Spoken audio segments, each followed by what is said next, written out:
Okay. Could you please introduce yourself first? Yeah, my name is Ленц. I live in Petaluma, California, and I've lived in California since 1977. Меня зовут Ленц, я живу в Петалуме, в Калифорнии, я живу здесь с 1977 года. Continue? Yes. I've been involved with seminars and workshops since 1975. Prior to that, I was in the Army, the U.S. Army. And you're specifically have been asking me about the Samurai-gейм. Значит, я с 1975 года занимался семинарами, до этого я был в армии. Сейчас я расскажу о Samurai-гейм. But I would be interested in area of seminars you was involved, not only Samurai-gейm. The seminars? Yeah. Yeah, the seminars I was involved with involved personal effectiveness, leadership. Most importantly, those two things: personal effectiveness, the human potential, and aspects of leadership. Лидерство и личная эффективность. Okay, and those years were from 1975 till 1995. I was still in the Army for a couple of years at that time. С 75 по 95 и все это время он все равно частично был в армии. In 1978 is when I first heard of the Samurai-gейм. It was created in 1977. Игра была создана в 1977 году, он впервые не узнал в 1978. And it was created by George Leonard, who you've obviously heard about. George Leonard, of course, died in the year 2010, but he was known as the grandfather of the human potential movement. Значит, эта игра была создана Джорджем Ленардом, о котором вы, наверное, знаете. Он умер в 2010 году, но он был известен как дедушка, основатель вот этого Human Potential Movement, то есть движение за развитие человеческого потенциала.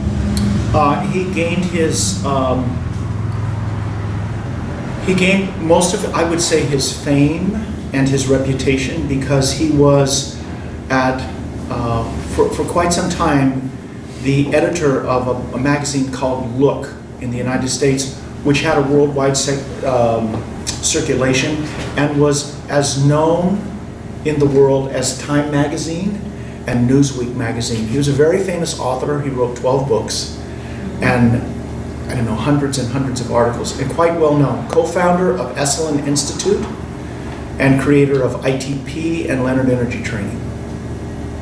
Значит, наиболее он известен был потому, что он издавал журнал Look, который был чуть ли не менее известен, чем Times магазин, множество подписчиков. А еще он сказал, что он был co-founderом of Esalen Institute. But Esalen Institute, Michael Murphy and Dick Price, isn't it? And Michael Murphy and George Leonard. And Dick Price? I'm not sure of that person myself. Okay, so you think it's George Leonard, just co-founder of Esalen? He was a, let's put it this way, he was a founding member of Esalen. I think that's the most accurate way to put it. Michael would be more, of course, Michael Murphy started Esalen Institute. He would clarify that point. What means founding member? Well, my understanding of Esalen is that it's governed by a board of directors. And George Leonard was on the board of directors.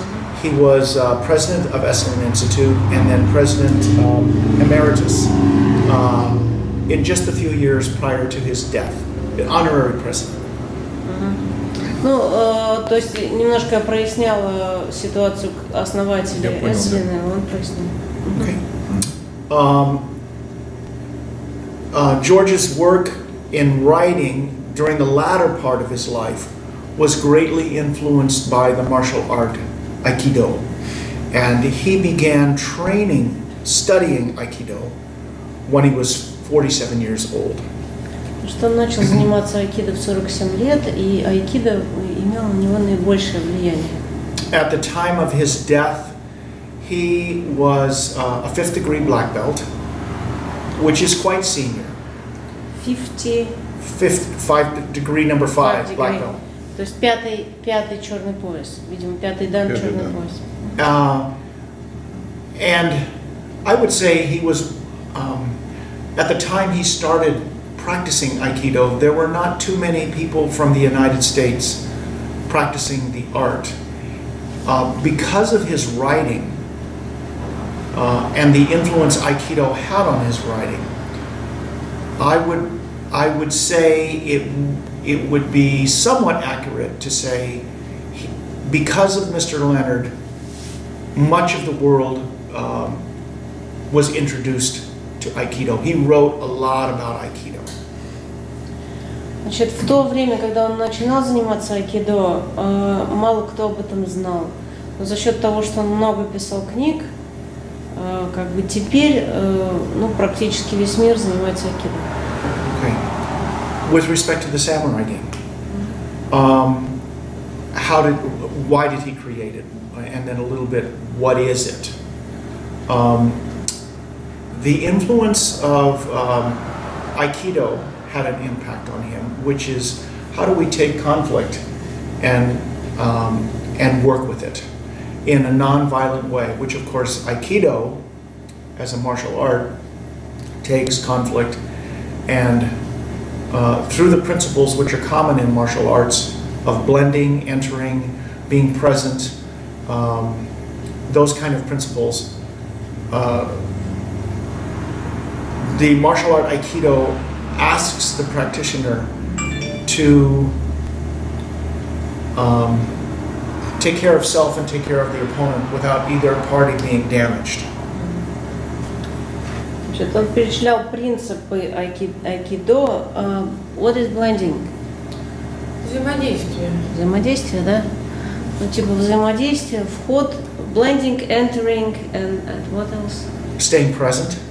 Нахождение здесь сейчас. There are a number of principles that underlie Aikido, and they're also similar in karate, taekwondo, other martial arts. Okay. Somewhere, I would estimate around 1976, in that time frame, he was at a reunion of old colleagues that he had served in the military with. George Leonard was a veteran of two wars. The Second World War, he fought in the Pacific against Japan, and in the Korean War, he fought in Korea. He was a combat fighter bomber pilot in the Second World War and an air intelligence officer in the Korean conflict. Значит, Джордж Леннард участвовал в двух войнах, был ветераном двух войн. Второй мировой войны он воевал в Тихом океане против японцев, и какая-то корейская война еще тоже там воевал. И в 1976 году была какая-то встреча этих ветеранов. At this reunion, he told me this story, and he's told a number of people the same story. Many of his old colleagues were sitting around and, of course, doing what people do at reunions, drinking and telling stories. And he said that almost everybody there was saying something like this. Ever since the war, my life has been dull. It's not meaningful, it's routine, there's nothing challenging. I felt the most I felt about myself, the strongest I felt in life, the most when life really mattered, is when we were in the middle of combat. Значит, вот во время этого собрания, встречи, большинство этих ветеранов пили, как и обычно, и рассказывали, что с тех пор, как война кончилась, их жизнь стала скучна. И единственное интересное, что у них действительно было в жизни, это вот те времена, когда они были комбатами там, на войне.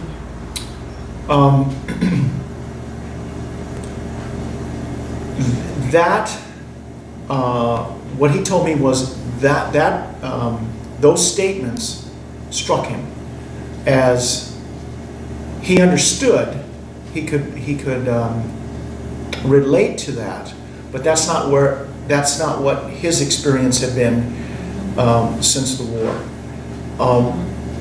And he began to ask a very large question, which I knew him for the last 20 years of his life. He continued to ask that question. And Значит, это его очень поразило, и дальше он как бы думал над этим и стал задавать некий широкий вопрос. The large question would be something like this. Why do we continue to do war? Зачем мы продолжаем воевать?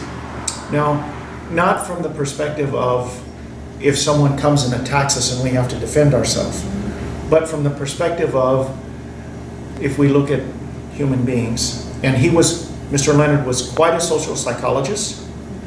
He was a man of letters. He was quite a profound writer. And he would say it like this: human beings have been on this planet for millions of years. We know what happens as a result of war. People are killed, economies are ruined, generations become emotionally distraught. Many people never recover from the impact of it. And if we were to look at today, and I look at this here in the United States from my father who was in war, my brother who was in war, and when I was in Russia talking with people there who knew people in war, the whole phenomenon of post-traumatic stress disorder, where people, we have to re-engage in conflict just to get normalized again. Ну и дальше вот эта вот история о том, зачем люди, предыстория вопроса, то есть зачем же люди воюют, если это столько негативных последствий имеет. Там у него родители воевали, в России, когда он был, он общался с теми, у кого родители воевали. Посттравматический синдром возникает после войны. Но он, как бы, Джордж Леннард задумался над этим даже не в смысле, вот зачем вы отвечаете, если на вас нападают. Вот как бы в принципе, зачем нужна война? Okay. So, in his, I'll just say this very quickly. In his words, what he came to think was that one of the reasons human beings keep engaging in heavy conflict, not just war, but intense conflict, is because it's so alive, it's juicy. Our system goes like this, and everything becomes vivid. So, for example, right here, this is magnificent, what we're looking at right now. And it becomes more magnificent the more present we become and really see the beauty of the water, the green, the truck that go by, the flag that's flying right there, the sound that's coming from the kitchen. It's all going on right now. And when we tune into that, it's very vibrant. Most people, this is an assertion, most people don't experience the vibrancy of the moment unless something traumatic is happening to their system. Значит, ну, он считает, что война вот пробуждает людей как бы здесь сейчас. Как бы, ну вот пример, что река красивая, здесь прекрасное место. Например, красивый вид, звуки там, и так далее. Но оно станет гораздо более красивым, если человек попадет здесь сейчас и будет это вот видеть, слышать. Но большинство людей, с его точки зрения, не попадают в этот момент, поэтому если не будет какой-то травмы, чтобы они туда попали. So, on an afternoon, it was in 1977, as he was walking from his home in Mill Valley, California, to his dojo in Mill Valley, California, he came up with this idea, and he started to imagine a game. That's what, in his mind, it would be played out like theater, in which there would be two imaginary Japanese armies, which is what the samurai game represents, two imaginary Japanese armies. And that his idea was he would ask people to imagine they were living about 400 or 500 or 600 years ago, when things like freedom of speech and democracy did not exist, so all of that would be foreign. There would be these two armies, and they would battle each other to the death. So during the play, like a theater, people have the experience of what does it mean to lose, what does it mean to win. But because his focus was on nonviolent communication and nonviolent competition, it would be play acted. There would be no violence. In fact, it would be nothing but requested but respect, compassion, honesty, dignity, truthfulness, honor. All of that would involve while these two teams played against each other. Значит, однажды, когда он шел от дома до доджо, здесь недалеко, в Вэлли, во второй половине дня ему пришла вот в голову эта идея, как бы игры. Две армии японских друг напротив друга. Задача выиграть, победить, убив вторую армию, то есть до смерти, дерутся до смерти. Но он все-таки отстаивал не насильственную коммуникацию, поэтому различные позитивные качества должны были проявиться. Он целый список рассказывает, я уже забыла. So he went to his class. I don't know if it was an Aikido class he was teaching that day, or a Leonard Energy training class, or an ITP class. But he came to his dojo. There were people there, and he said, I have something I'd like to try with you. Let's take a few hours and do this and see what happens. And he set it up so that the people would divide into two teams. It's very interesting. It's very random how that happens. Each team would pick a leader. The teams would self-organize so that there are certain roles to be played out. The role of the ancient Japanese warlord, which would be called daimyo in each team. There were certain rules in the play of the game, certain things that each person, certain people had to say certain things. There would be a ninja on each team. And everybody else would be samurai warriors. Samurai means to serve. That's the samurai actually means to serve. That means to serve. Значит, он пришел в доджо и сказал, давай, он не знает, что там должно было быть, то ли айкидо, то ли вот ITP, то ли еще какая-то его практика. И сказал, давайте попробуем вот игру. Разделились они на две группы случайным каким-то образом. В каждой группе определился лидер и еще какие-то позиции, не очень поняла какие, но роли какие-то. И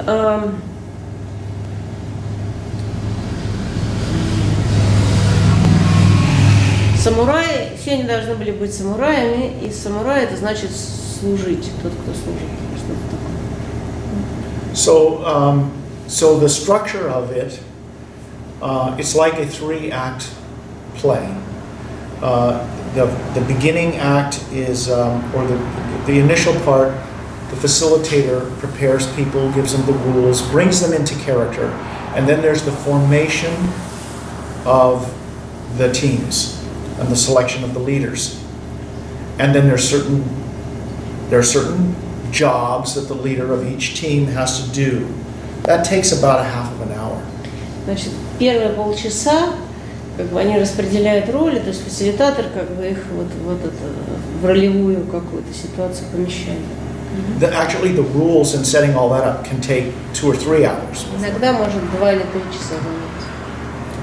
Then, as the teams form, then after they form, the longest act is the battle, and the battles last about an hour and a half to 2 hours. Значит, самый длинный акт это битва от часа, от 1,5 часов до 2 или от часа до 1,5. All of the battles basically are children's games. Значит, все эти битвы это детские игры. By pillows? No, No? they don't hit. There's no hitting. Не как я спросила, подушками бьются, что ли? The most Нет. touching that happens would be like this. Наибольшее тачинг, касание But будет like this. как так. Так Which вот. you can remember is an Aikido movement. So the people who have done Aikido can see all these movements happening. Люди, которые занимаются айкидо, могут увидеть и все эти движения, которые происходят. And how you stand.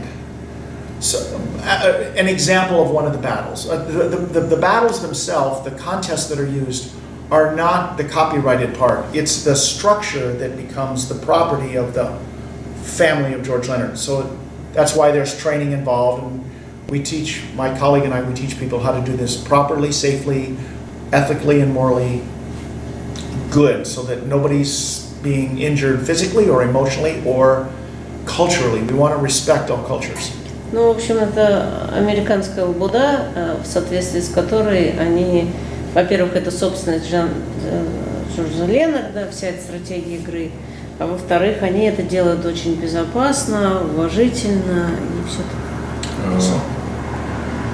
По каким критериям победы? What's the criteria of victory? Oh, I'll give you an example. You know this game? Ну, It's played all over the world.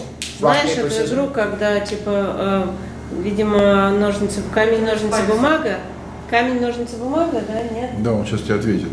We know the game which is камень, stone, Yes. paper and scissors. It's This one? That game is universal. If you go to all over the world, and I've been all over the world, people, little children know this. Универсальная игра везде по всему миру.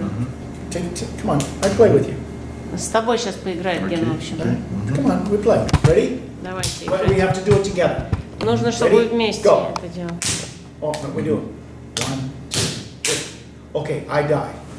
Он умер, естественно. Just like that. А где война? Where is the war? Huh? His question was, where was the war? That was the battle. War. Battle. Это вот была битва That was с его part of the точки war. зрения. So something as simple as that. Without question, I see that he threw the scissors, I threw the paper. I don't question it. I don't ask. I just, boom. My life is over. Just Ничего не that спрашивает, fast. просто умирает, если ты выиграл. Я понял. Но это была игра, а не война. But it was a game, not a battle, not a war. But that's why it's a simulation. It simulates a battle, Симулирует but without hitting or kicking or violence. без насилия, без... So the simple, it takes what he designed was something that's very simple. Some of the battles are battles using yoga poses. Некоторые битвы происходят, используя позы йоги. Some of the battles could be battles of paying attention. For example, Например, со вниманием какие-то. if I was to do the Samurai-gейм in this place right here, maybe about 30 minutes into the battle, I'm the facilitator, I might ask two people to close their eyes and tell me the color of the flag. And if they can't remember the color of the flag, This one. yes, they're dead. Now, I would never tell them. Let's stop for a minute.